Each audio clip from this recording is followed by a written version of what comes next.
Hi, good day, and welcome to the special episode of Unapologetic. It's just after sort of 2 a.m. in London, just after 9 p.m. in New York, and I'm with Professor Roy Casagranda today, and we're discussing the likelihood of Mamdani winning and how that's going to change the USA. Professor, welcome to the show. Thanks for having me. Before we actually start our conversation, currently as it stands, we're about 10 minutes past 9, 36% of the votes are in, and Mamdani has 51.5% of those votes, and Cuomo has 39.7. Obviously, the polls project that he will win. We're going to start this conversation, which is probably going to take about an hour and 15 minutes, assuming that stays in line.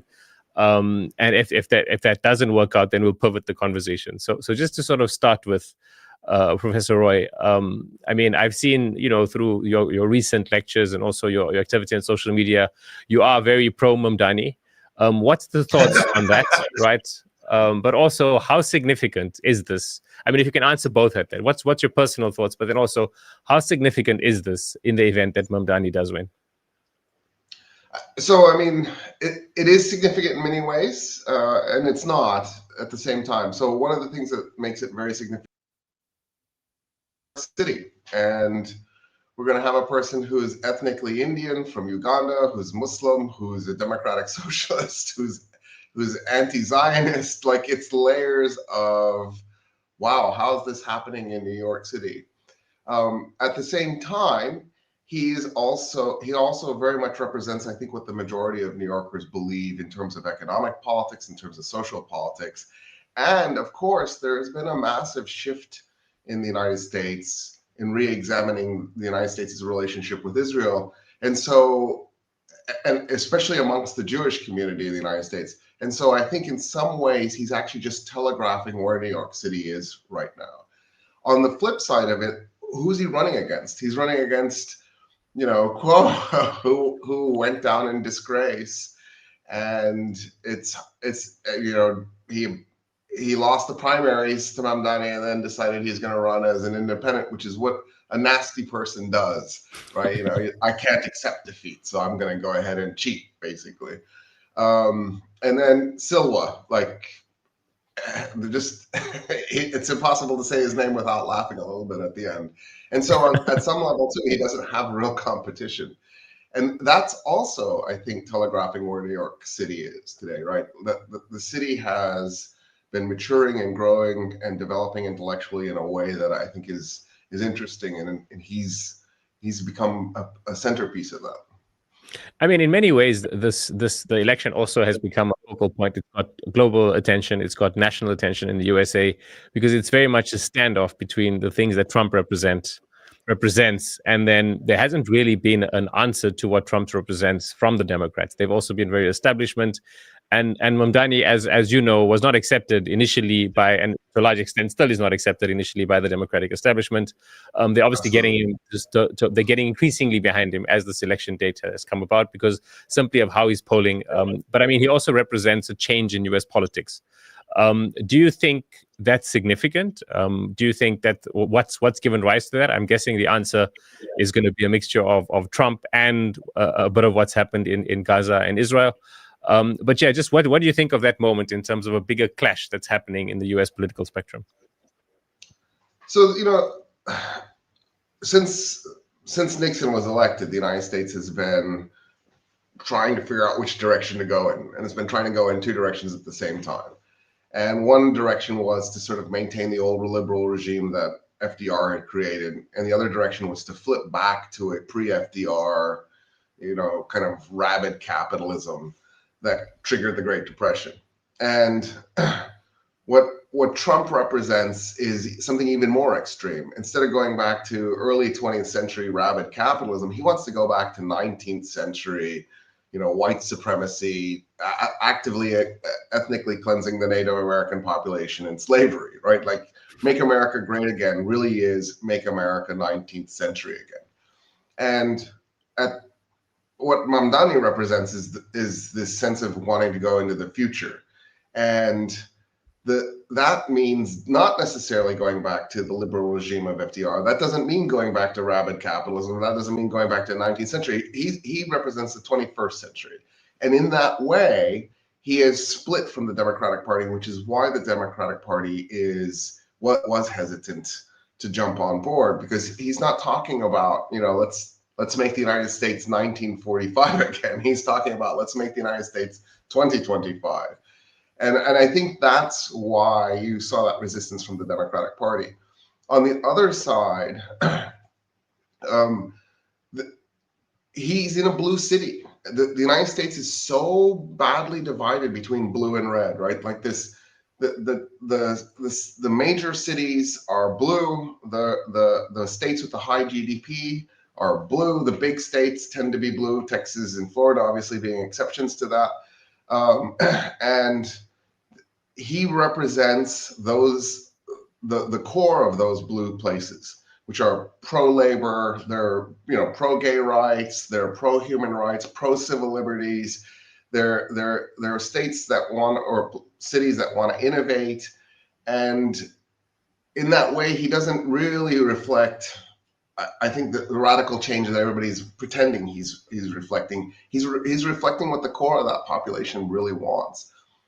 Whereas rural United States, especially, has been attracted by Trump. And so that's where the split is. That's where the difference is. So it's not surprising to me that he could win in New York City. It's surprising to me that the Democratic Party didn't figure out a way to take him out.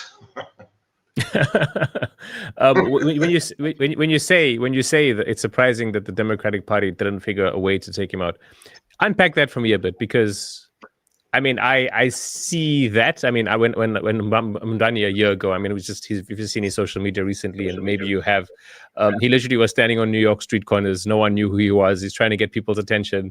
Come and talk to me. I'm running in the mayoral election. People are just ignoring him. And he's really, I mean, he may still not yet definitely win the election, but it does seem like he will. And he's definitely now, I mean, everyone in New York knows him. He's been on all the popular podcasts. Almost anyone in the USA would now recognize his face. So why do you think it was that the Democratic establishment couldn't stop him?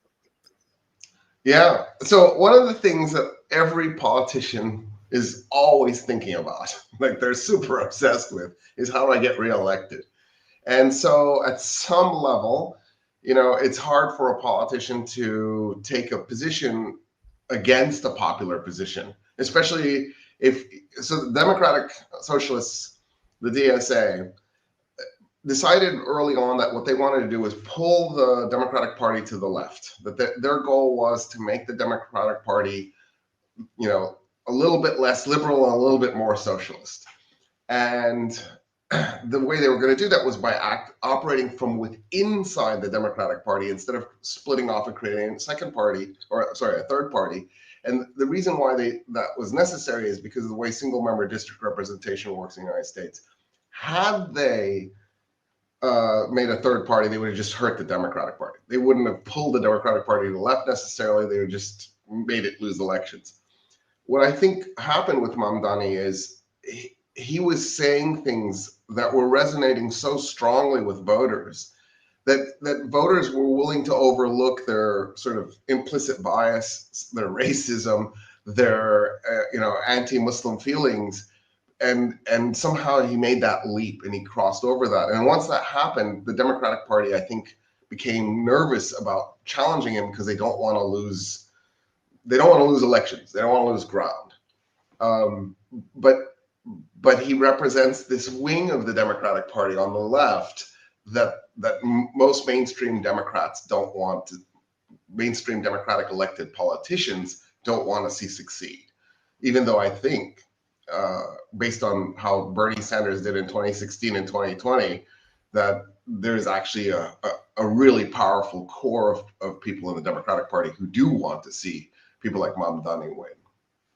Okay, so I mean, I want to kind of touch on two kind of sort of fights that he's up against, right? So the one is a whole bunch of the Democratic Party, which you've kind of spoken about, and then the other one is the Republican Party and MAGA and Elon Musk and everyone else on from right to far right to extreme far right, who for a bunch of reasons, him being a Democrat, him being Muslim, his identity, would be opposing him. So I mean, just that's what we're going to explore, and I'm sort of going to ask a bunch of mini questions. So the first is, I mean, Trump has clearly put a target on Mamdani's back. Yeah. I mean, he's even said if Mamdani becomes the mayor, he'll stop federal funding to the U.S. to New York City. Cuomo has kind of like tried to ride that waves, maybe unintelligently, to kind of get some votes. Elon Musk has made it clear that Mamdani is persona non grata, called him a bunch of things over the last months on X. Just what are your thoughts? Do you think they actually empowering Mamdani through this pursuit of him? That's one of the interesting things. They endorsed him yesterday. Musk and Trump finally endorsed Cuomo. And I kind of feel like, in a way, they've made it certain that, I shouldn't say that word, certain.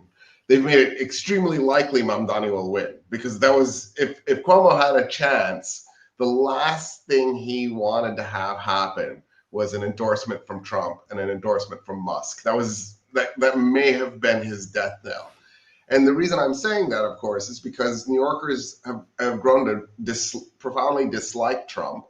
And New Yorkers don't like people who are extreme far right. And that's what Trump and Musk now represent for the majority of people on the left and the majority of people in the center, I think, in the United States, is that they've gone off the rails. They're pursuing some kind of crazy agenda. Musk is flipping Nazi salutes. I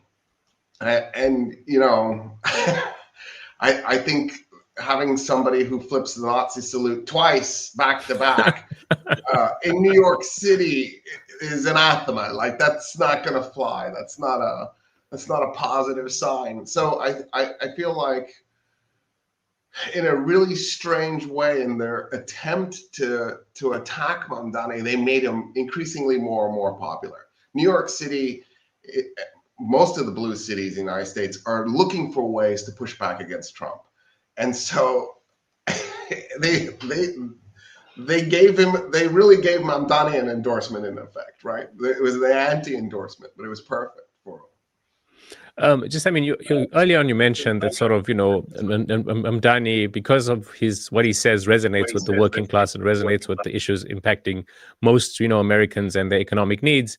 A lot of them have been able to look past their racism, their anti-Muslim bigotry, or whatever it may be. Do you think that's true of New York as well, which is a lot more cosmopolitan? I mean, or do you think in New York that the fact that he is, I don't think it's worked for him, the fact that he's a Muslim or is not a white person. But do you think that's an easier threshold to break through New York, and will struggle that his electability, if he was, had to have to run for, across the country, or if other people like him had to run in other states, that would be difficult for them? Or do you think that's a hurdle? Do you think that people of color or Muslims or white candidates could start breaking through? So the United States has a profound amount of racism and implicit bias. Like, this is just sort of built into the bones of the United States. I mean, you got to remember, its foundation was genociding Native Americans and taking their land over, and people thought, yeah, that's totally legit. I don't see a problem with that. And then, to make it really work, forcibly bringing over Africans and then stealing their labor through slavery. And again, people were like, yeah, I don't see a problem with that. So from its very foundation, the United States had this really powerful anti-Black and anti-brown bias. It's so deeply ingrained now that the brown and Black population in the United States has this anti-brown and anti-Black bias, and it comes through. If you've seen the studies on implicit bias, you can see that, like, literally it's affected everybody. I'll give you an anecdotal thing. I know a New Yorker who is from South Asia, and he's an immigrant. He's a Muslim. And when he speaks about immigrants, it's just pure anti-immigrant disdain. Like he sounds like a white Republican from the South. It's hard to even, you're like, dude, do you understand what you're saying? You sound like you hate yourself. And at some level, that's exactly what's happened. This aspiring to whiteness, white supremacy, white privilege has seeped into even the bloodstream of really the brown population more than the black population. Having said that, New York is cosmopolitan. Many people have taken the steps to kind of overcome some of that implicit bias and racism. If there was a city had a really good chance of winning, obviously, I think New York is one of those places.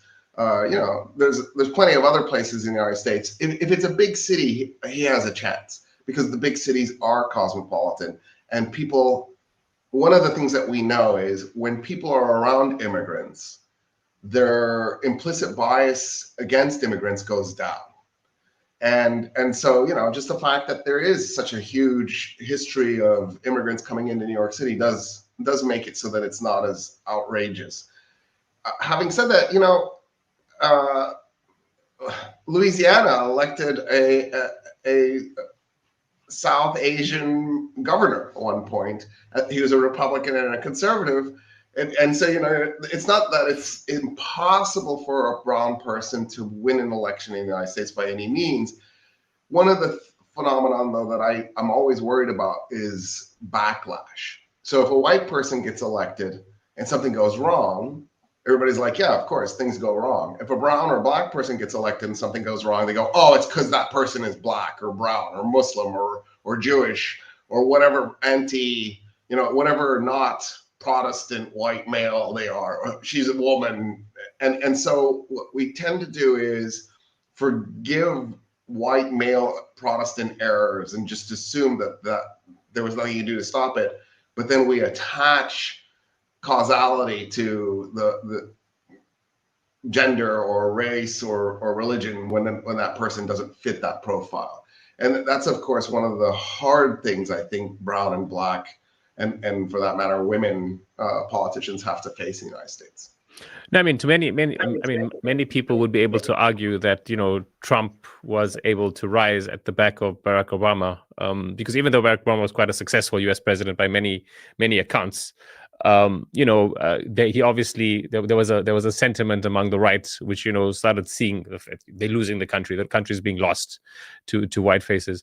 I want you to pick up on that. Before that, as it stands now, 52% of votes are in, and 49.6% is what Mamdani has, and Cuomo has 41.5%. There's also been more than 2 million votes cast, which I think is why Middle East Eye is having a live stream of the New York City elections, because it shows that there's global interest on this, right?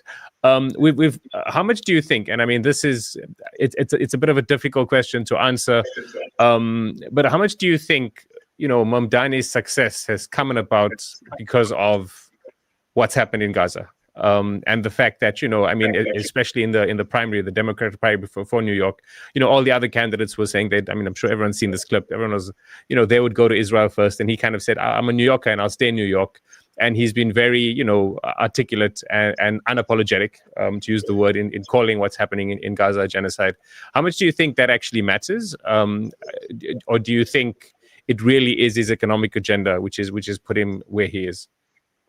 Oh, I definitely think that the Gaza crisis has played an important role in his success.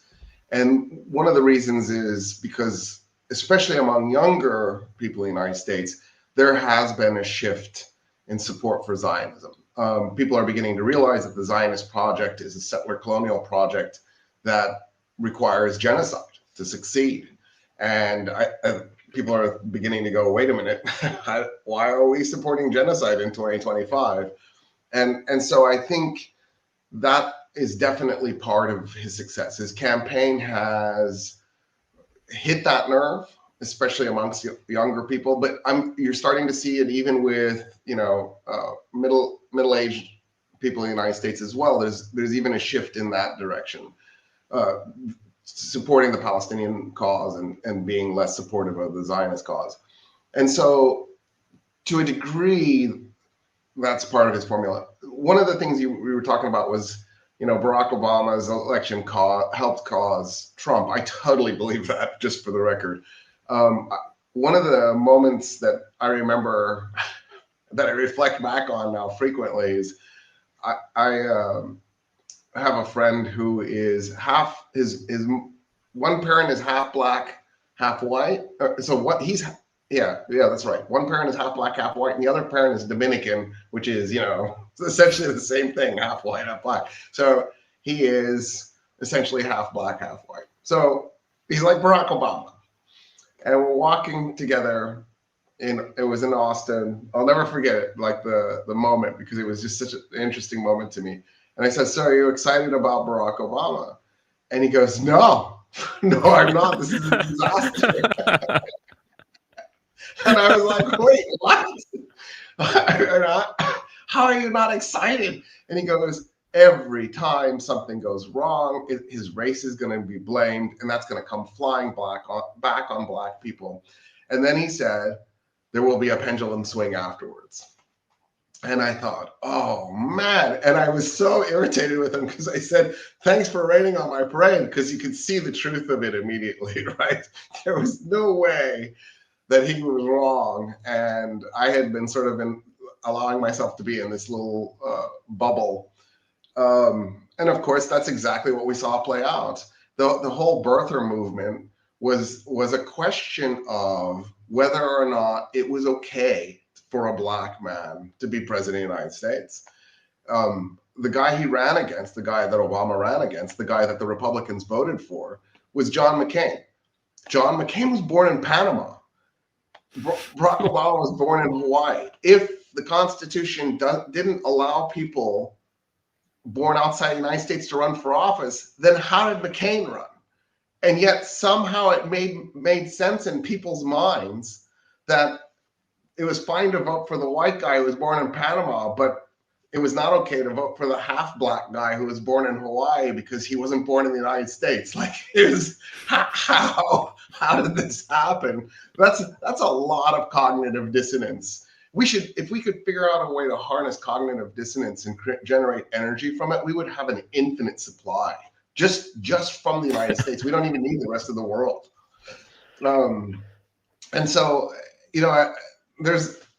there's also the possibility, and it's not even a possibility, it's clearly the case, that one of the reasons Mamdani is also successful is that there's that pendulum swing back from Trump, because people are reacting against Trump being elected and the policies that he's doing. And so in a way, Mamdani's success is tied to the election of Trump, and Trump's success is tied to the election of Obama.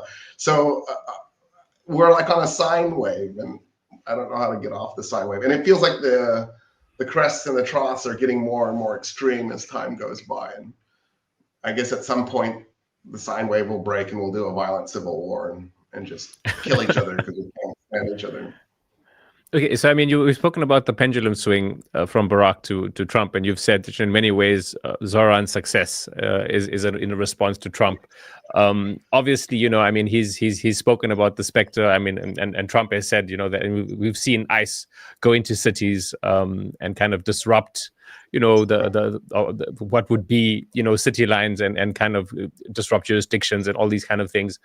That's played into this, but I mean, what do you see? I mean, it's difficult to tend, but I mean, as a historian, you can kind of spot trends, and this is one of the reasons why we're looking to you.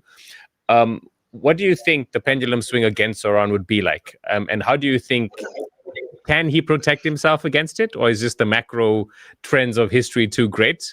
And secondly, how do you think it's going to impact? I mean, because it's kind of related, which is why I'm asking both questions.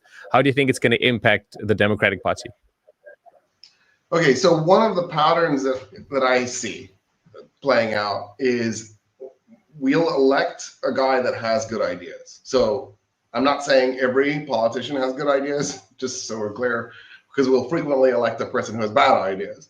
But we'll elect a person who has good ideas. They'll start implementing it, and then they'll start to run into issues in the implementation of those ideas.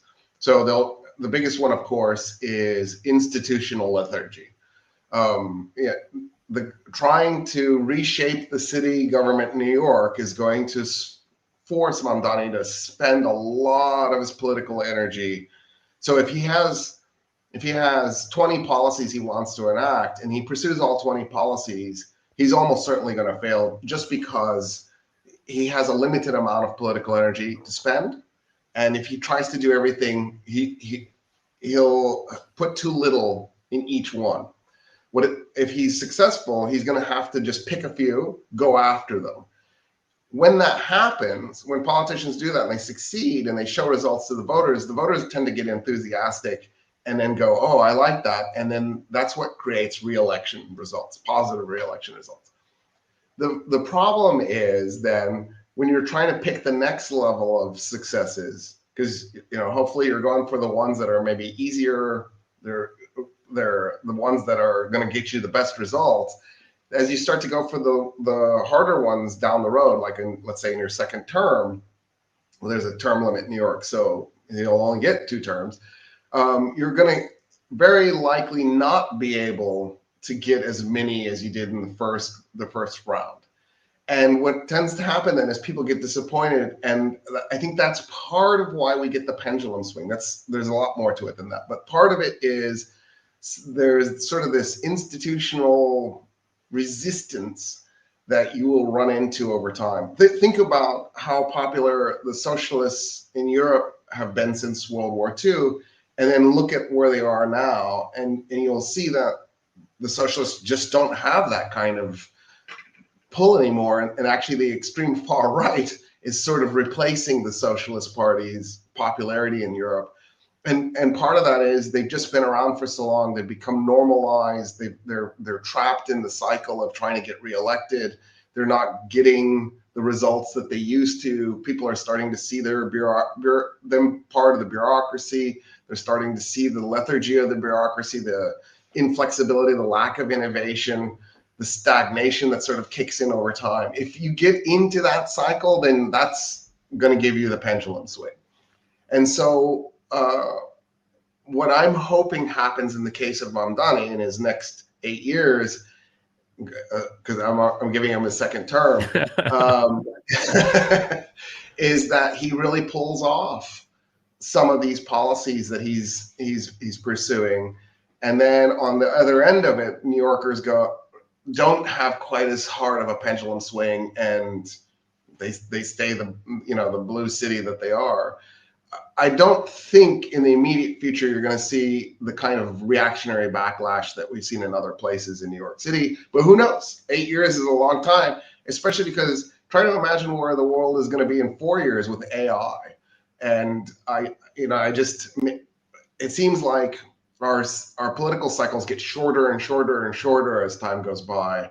Whereas, at one point our political cycles took 40 years. It feels like they take 8 now. Maybe by the time Mamdani's done with the first term, if he wins, our cycle will be 4 years. Yeah, you said if he wins. NBC now has projected that he will win, and the New York Times has just called. I'm looking at their page right now, and they say Zohran Mamdani, the Democrat, wins the New York City mayoral race. 75% of the votes are in, and he's at 50.4%, and Cuomo is at 41.3%. So based on all those projections, they've called it. So it's not official, but for all intents and purposes, as we expected when we started this conversation, which I think is telling in itself that we were so confident to kind of begin this conversation as we did. Right. And at no point were we actually doubting that. You've mentioned about political cycles getting shorter. I want to discuss that further, but before we go there, when Hillary Clinton ran against Trump, the person who was most likely to take her place to run against Trump was Sanders, and the same thing happened when Biden then ran against Trump and lost the first time, right? Do you think, and I think this is a question which most people looking outside or inside, people inside the USA, but even from outside, we're just seeing some of those pictures of, it seems like that's the party where Mamdani's at, and people are kind of congratulating each other for that. But just coming back to that, do you think that that wing of the Democratic Party, and I think to some extent there's even some affinity with people who look at America from outside, but even people within America, obviously, who are hoping for a more fun, a more exciting, a more edgy, a more connected Democratic Party. Do you think those people who hold out, through people like Sanders, AOC, there's the squad with Ilhan Omar and Rashida Tlaib, and now Mamdani to a large extent, especially as in all likelihood the mayor of New York City. Do you think that wing of the Democratic Party now has a bigger chance, and where do you see them in 4 years or in 8 years' time? Yeah, so I think Mamdani's win will have the effect of continuing to normalize Democratic Socialist wing of the Democratic Party. AOC and Sanders have done a fantastic job up until now of doing that as well. So I think the Democratic Party made a terrible mistake in 2016 on many levels. One of them was that they went with what they thought was the safe bet, which was Hillary. They were thinking people liked Bill Clinton. They were thinking she's a Christian. Sanders is Jewish. Sanders tends to say atheist things. That one of the chances that an atheist Jew is going to win, right? They were making those questions. They were asking those questions. And then they were also asking, Sanders is openly a socialist, will Americans resist that? And then, of course, the most important thing was the Democratic Party wants nothing to do with socialism. They are a liberal party. They believe they are dominated by liberal politicians. They believe in capitalism. They think that capitalism is a fantastic thing, right? And so they went with Hillary Clinton. All the polls showed that the race between Sanders and Trump would not have been a close, like they were regularly 10 percentage points apart. Like it wasn't even close. One of the reasons was the American people as a whole are sick of the status quo. They were sick of the Hillary Clinton style politicians who are going to come in and give them more bureaucratic lethargy. They were going to make some promises. They weren't going to follow through with them because they were difficult to do. And then those politicians weren't going to want to spend their political clout on those promises. They were going to spend them trying to get reelected instead. And I think the American public voted for Trump because one of the interesting things is to see how many people who had voted for Obama then turned around and voted for Trump. It was actually a really strangely large number of people. They were voting in part because they wanted to turn over the apple cart. They were angry at the system and they wanted to hurt the system and they wanted to get a different result. Their first pick would have been Sanders. Now, having said that, I'm actually glad Sanders didn't win the Democratic primary, because if he had been president, the Democratic and Republican parties would have done everything they could to completely undermine him for 4 years, right? It would have been just 4 years of getting nothing done. The Democratic Party would have prevented many of Sanders' policies from going through. As it was, when Biden won, Biden actually spent a lot of time working with Sanders on policies. And so the irony is Sanders was much more powerful outside of the White House than he probably would have been inside the White House. And one of the reasons why I don't feel like this with Mamdani is because I think being mayor is very radically different than being president. So I don't think Mamdani is facing the same kind of issues that Sanders is, or Sanders would have had he become president. As mayor of New York, Mamdani doesn't have to worry about what he should do. What AOC does, and that is throw everything into his policies and don't worry about reelection. And if you get reelected, it's because your policies succeeded, as opposed to what most politicians in the United States do, which is do nothing about your policies and throw everything into reelection. And if he follows the Democratic Socialist script, he should end up with, being able to check off some boxes and walk away with some successes. And I think that's what's going to radicalize the American population. They're going to see the success in New York City and they're going to go, oh, I want that for my city. And so that could be one of the knock-on effects of his victory. Do you think he will be successful? I mean, he's obviously there's massive expectations. He represents a lot. He's young. More people voted in this particular election than possibly history, as far as I know. New York election itself. So I mean, there's a lot of expectations. He's promised a lot. Do you think he'll be successful? I mean, and also, yes, you mentioned that it's much easier to be a mayor than to be a president and have the machinery work against you, but there will be machinery working against him, even if it's not, with not just New York, but there'll be, press around the country. He's going to be under a magnifying glass. Trump is going to throw everything at him, which again, like we're saying, has a dual effect of actually, making him more beloved by certain parts of the population. But I mean, do you think he'll succeed? So there's a couple of questions, or a couple of things that he has to face. One is he has to dig through the bureaucracy, dig through the political institutions. He's going to have to, put a lot of energy into making sure that he gets his policies through that bureaucracy. And the bureaucracy is going to resist because it's old school people who are looking at this new guy coming in. He doesn't have the kind of connections that Cuomo did to the old establishment. You know what I mean? Like, because for the most part, in the last 150 or so years in the United States, politics has been very hereditary, and it becomes sort of a family affair, and that's what Cuomo represented. And so, Mamdani's coming in as an outsider. He's going to have to fight all that. Having said that, his biggest problem is going to be the people of New York City. So I'll give you one of my favorite examples of this, because I think Americans don't understand enough about politics to understand what's supposed to happen. So it was 2008, and I think it was August, and I think it was Indiana. I'm probably wrong about some of those details because, well, that was a long time ago. COVID happened since then, and a lot of my memory failed after COVID. Amy Goodman, a New Yorker, confronted Barack Obama, and she said, "You have promised us a lot. You have promised us, all these really interesting hope and change things. Are you going to deliver, or are these just hollow promises?" And Obama's response was one of the best responses I think I've ever heard. He said, "Let me tell you a story." And he said, so Eleanor Roosevelt wanted Franklin, the president, to jump in, Franklin Delano Roosevelt, to jump in into the civil rights movement.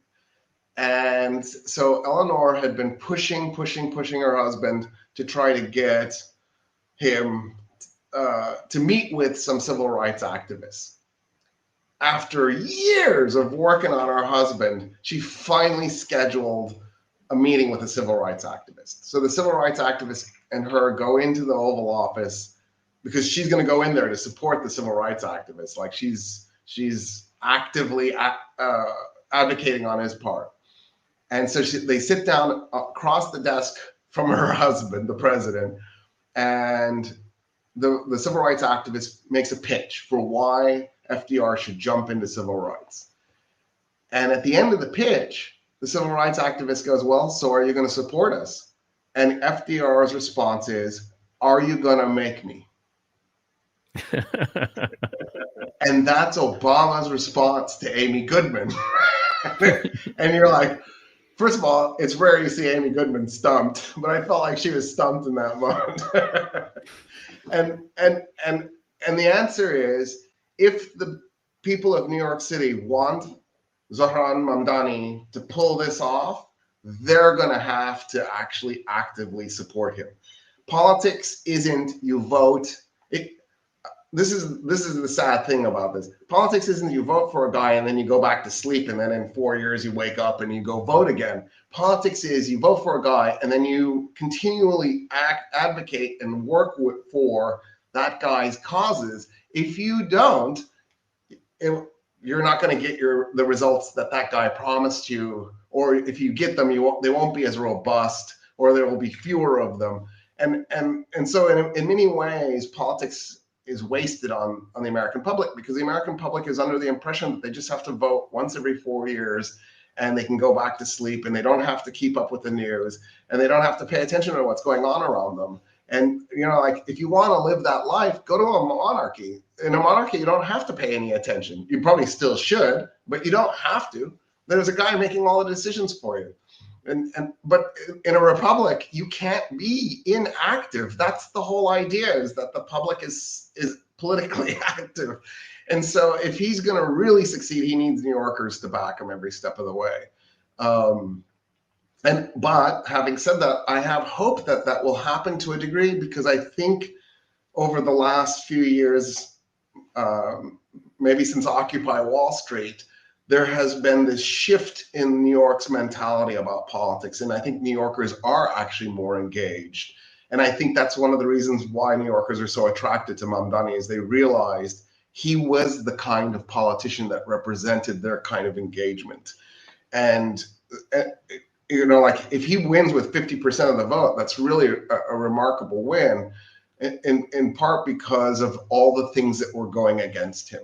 And in this moment that we're in, this incredibly weird reactionary moment, because you know that there's a segment of the New York population that agreed with Mamdani on every single issue until it got to Israel.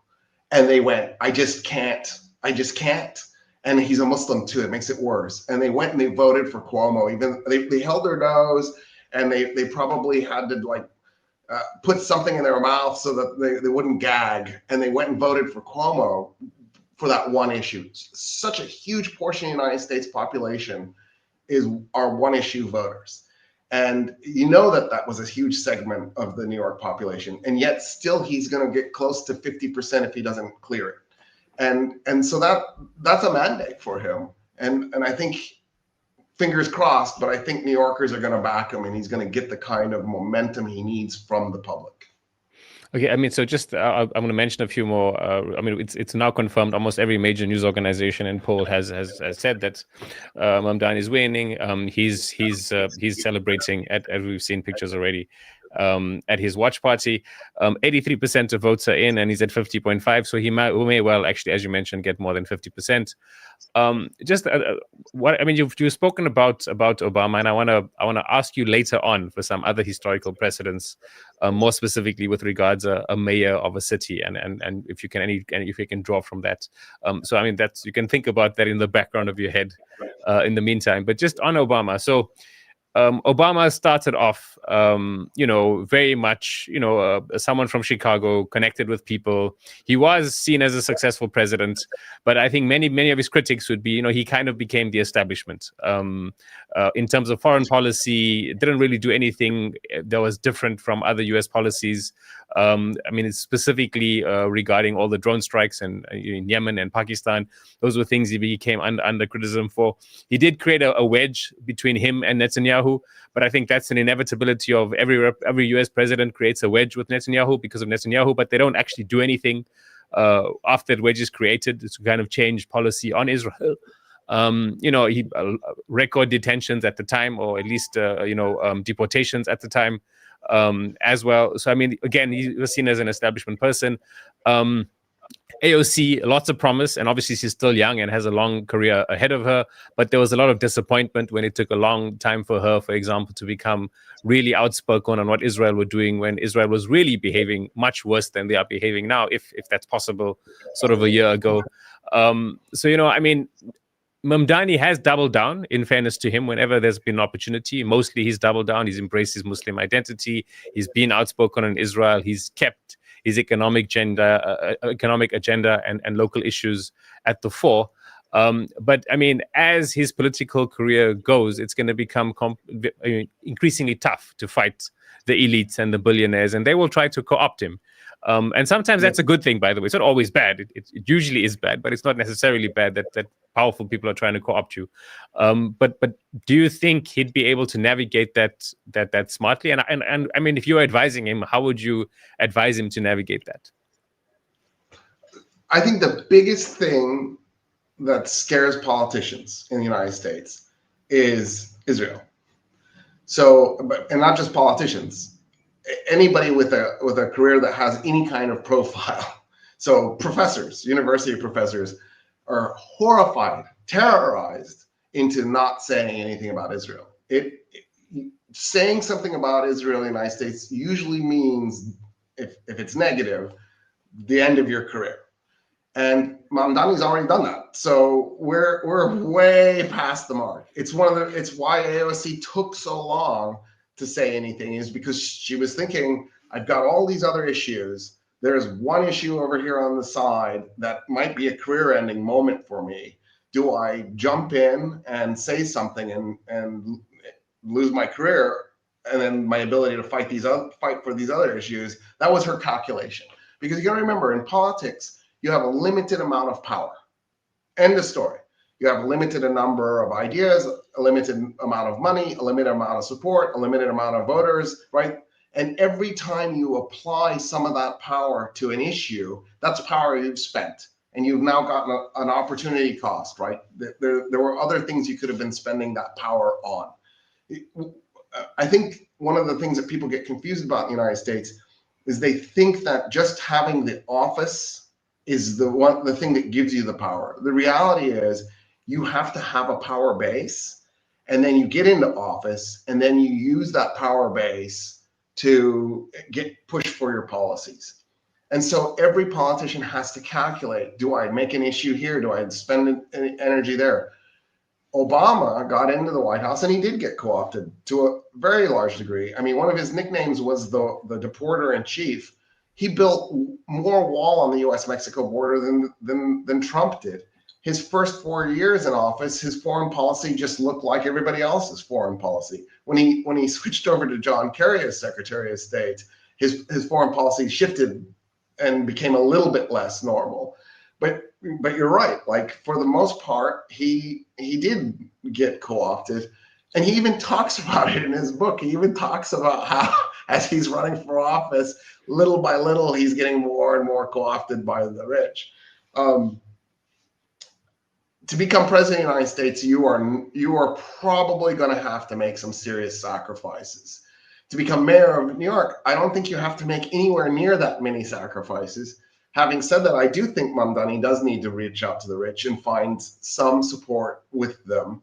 You can't, in a city like New York, you can't ignore the money. It's not going to work. He's going to have to make some compromises. It doesn't matter if he's a socialist or not, especially because we live in a capitalist society, and the United States is hyper-capitalist. It's probably the most capitalistic place on the planet. So, a socialist just got elected mayor of the largest city in the most capitalist state on the planet, and it's the hub of capitalism. It's where Wall Street is. He's going to have to go in there, make compromises, and make some deals. Having said that, he doesn't have to sell his soul, and he's already taken so many really powerful stances that in a way he's got all that behind him. He can now just focus on policies, which is what I would do if I were him. My advice to him is, make some compromises, get some good deals, get past the lethargy of the bureaucracy, and get some policy successes. Show New Yorkers that you're there, that you can make something happen. And it doesn't have to be a giant thing. It just needs to be something that gets you a little bit of attention and profile. And think long term. I mean, not crazy long term, not 40 years out, but think 8 years out. And don't worry about getting reelected. That would be my advice to him. Just jump in there and work hard. Activate New Yorkers, talk to them, keep them engaged. Don't let them go back to sleep, because that's what they're going to want to do. Okay, and then just I mean, this is the because I'm a much less qualified historian than you, but I am also less curious, but I am curious. So is there sort of other anecdotes or historical precedents where this is quite something similar? I mean, you mentioned a socialist becoming the mayor of the most capitalistic city ever. I mean, so that in itself says it's not, they can't be a precedent. But is there other examples? I mean, not necessarily even just to the USA, but in other points of history. If it's the USA, that's fine. But other points where there's just similarities where you can be like, that's quite interesting and kind of in some way mirrors what's just happened. So in the 1930s, the United States was much more left. Um, there was a socialist mayor of Milwaukee, and like even if you take the clock back a little bit, Oklahoma's state motto is "Labor shall overcome." And you're like, wait, what? Oklahoma might be the reddest state in the union per person, and yet they have this really far left state motto. I know they've been trying to. Their members of the state legislature have been trying to change the motto. There have been times in the U.S. where we did see kind of a little bit of a political upheaval and a shift in politics. 1890s was another period where we saw that to a large degree. 1960s. So there have been these moments where we got some political crystallization, so to speak, and there was a shift. And it could be that Mamdani represents that right now. There are a lot of people who have been suggesting that we needed to go through Trump. We needed to do a couple of terms. I think when the dust settles, it'll be like 3 or 4 terms. And then what would happen is the American public would sort of go, oh, and that wasn't really, Gilead wasn't really a great idea. Maybe we shouldn't go that direction. And then there'd be this movement back in the other direction. Walter Dean Burnham, the political scientist, talks about political realignment, and that occasionally we get this moment, and that might be what we're in. If you're looking for individual success as opposed to a political realignment event, Obama is sort of the classic example of that, where this guy comes out of essentially nowhere, right? It was Hillary Clinton's turn. I can't tell you how many times I heard establishment Democratic politicians get in front of the voters and go, I get why you're enthusiastic about Obama, but it's Clinton's turn. He's cutting in line. This is wrong. This isn't how we do politics in America. And the American voters would boo, and they voted for Obama anyway. And so in a way, he sort of represents that. And when that happened at that moment, I thought we might be in a political realignment phase. I was clearly very wrong, and we ended up with Trump instead. So it could just be that it's sort of he's a one-off thing, or it could be that there is actually something going on, and it'll be interesting to see. Okay, I've just got 2 questions before you can go off and enjoy the rest of your early morning.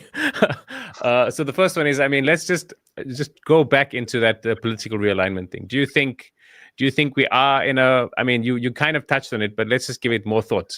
Do you think we are in a moment of political realignment? Do you think this is a part of a bigger wave? And if so, how is that gonna? Where do you see that going? So we had a political realignment event basically in 1980.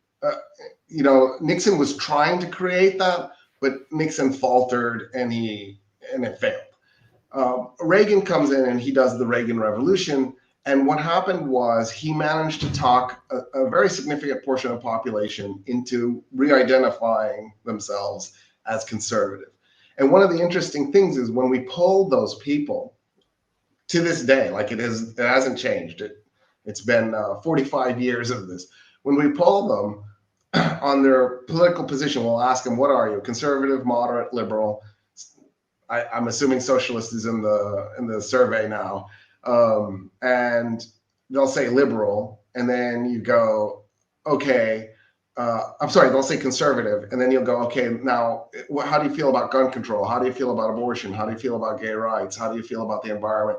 And you go through all the little issues, and then when you're done, you put them on a scale, 0 to 6, 6 being conservative, 0 being liberal, and they land on a 2, 3 being the middle point. And they landed to the left of the middle point. And then people are like, but you identified as a conservative, but you're actually a moderate liberal. You're not actually a conservative.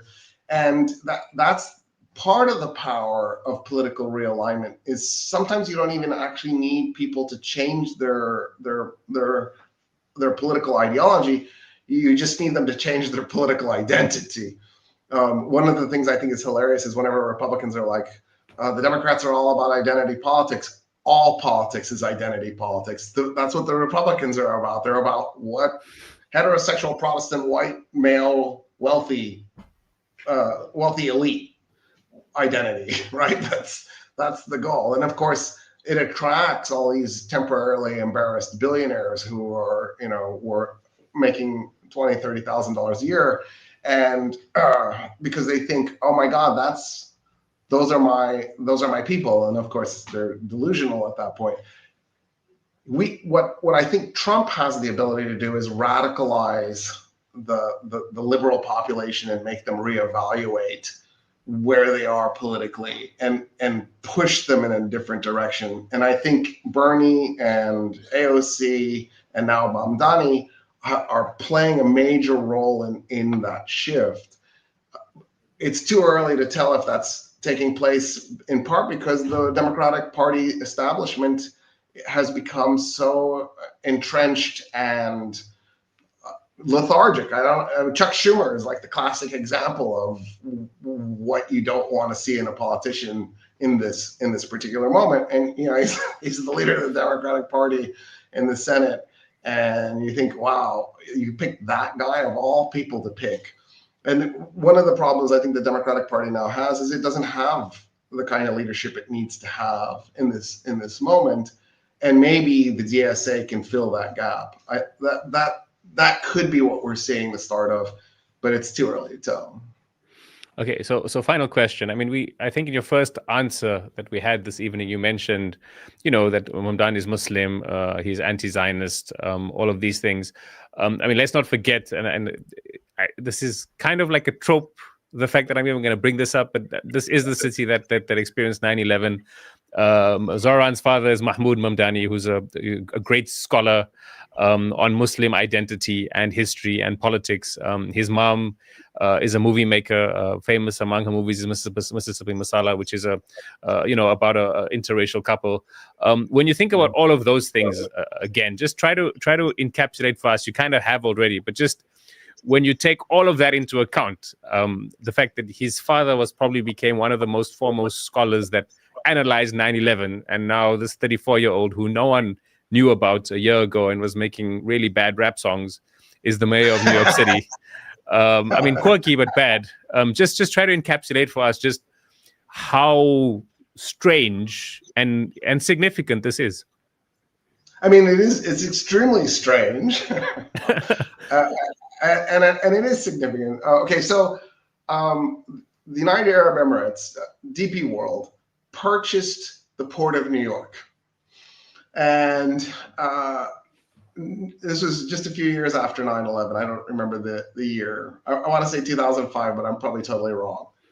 And Chuck Schumer and a group of politicians lost their mind. And they were like, there is no way we're going to allow Muslims to own the Port of New York. And obviously a big piece of that was 9/11. Honestly, though, had 9/11 not happened, I still wouldn't be surprised if people went, no, there's no way we're going to allow Muslims to own the Port of New York.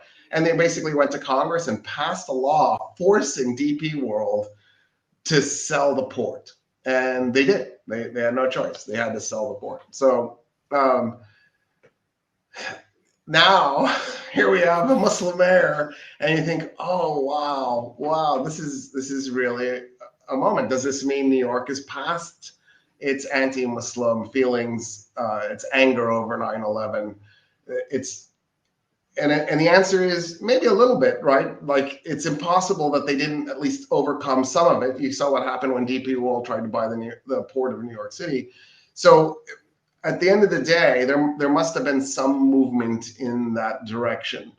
I think, though, some people, not obviously the majority, also recognize that 9/11 was carried out by a group of Muslims, but that doesn't mean that Muslims as a whole supported it. The reality is that the vast majority of the Muslim world was horrified and against what happened and disgusted, and they felt bile in their gut and wanted to vomit. And I think the majority of people in New York are smart enough to figure out that this 9/11 was a terrorist attack that had nothing to do with Muslims or Islam. It was a terrorist attack that was a politically motivated event that, you know, Christians could have easily have done something very similar, because they do on a regular basis. Every school shooting, every mall shooting, every time the United States blows up a third world country. And I think people are starting to realize, oh, wait a minute, you know, maybe lumping everybody together in this stereotypical biased way and blaming brown and black people for everything bad that happens is scapegoating, which is not necessarily a great way to operate. So I think there is that. I also think the United States has for a long time been struggling with how racist it wants to be. And since the 1960s, there's a portion of the United States that's been saying, a portion of the white population of the United States that's been saying, I don't want to be a racist. I want to move away from that. It's been a long, hard struggle, and we've had catastrophic setbacks along the way. You know, Reagan, in a telephone conversation to Richard Milhous Nixon, when Reagan was governor of California and Nixon was president of the United States, called African leaders monkeys. And, you know, he almost completely refused to jump into the anti-apartheid movement because he really did want the white minority of South Africa to rule. It's not that we've done a great job of getting past our racism, but we've made enough momentum that we could see things like Obama get elected and Mamdani get elected, and you know, you look at AOC's popularity. Having said that, one of the things that I think is really also part of this equation, and I think it's one of the reasons why Trump was elected, is the demographic change that's taking place in the United States. It is moving at an incredible speed. I'm pretty sure it's the fastest this has ever happened for a large state. I'm sure small states it happens, but large states, you know, the United States has the third largest population on the planet. It's a massive state. The white population as a percentage of the country shrinks by 0.4% per year. In other words, by 4% every 10 years. So every time there's a census, the white population drops by 4%. The census in 2020 showed white people at 60%. White people are already 58%. You don't have to be a rocket scientist to figure out where this is going. And so at some level, Mamdani also represents this shift in the demographics. At the rate we're going, in 20 years, the United States will be 50% white. It will no longer be majority white. It'll just be half white. And you know, at some point, the United States is going to have to reconcile the fact that it is no longer a white state. And I think that's why Trump was elected, was the white population wanted to postpone that. They wanted to deport as many people as they could before they got to that stage. And just for the record, for those of you looking for past experiences, in the 1800s, I want to say it started in 1870, but I'm probably totally wrong about that. It couldn't have been 1870, but anyway, it was definitely after 1871. Maybe it was, because maybe it was the Prussians who started this. The Germans decided they wanted to deport their Poles. They thought Poles were, you know, they did what the British did. The British Brexited because they hated Poles so much. The Germans decided they hated Poles and they wanted to kick them out of the country. There were 6 million Poles living in Germany, and they began a mass deportation project. And they took 30 years, and at the end, they reduced the Polish population by 30,000 people. So there were still 6 million Poles left in Germany. It was a catastrophic major failure. I just want to point out, if the Germans couldn't do it, the United States definitely can't. So if your goal is to deport all the brown and black people, you're going to definitely fail. That there might be a better way to come to terms with the changing demographics. And I think in a way, that's what Mamdani's election may be telegraphing, is that there is a population of people who are going, oh yeah, I can chill out. Skin color maybe isn't as important as the other issues at this point. Dr. Roy Casagranda, thank you so much for your time. It's always a pleasure speaking with you and to you, hearing from you. So thank you so much, and best of luck with everything that you do. Thank you. You too. Thanks. Cheers. Bye-bye.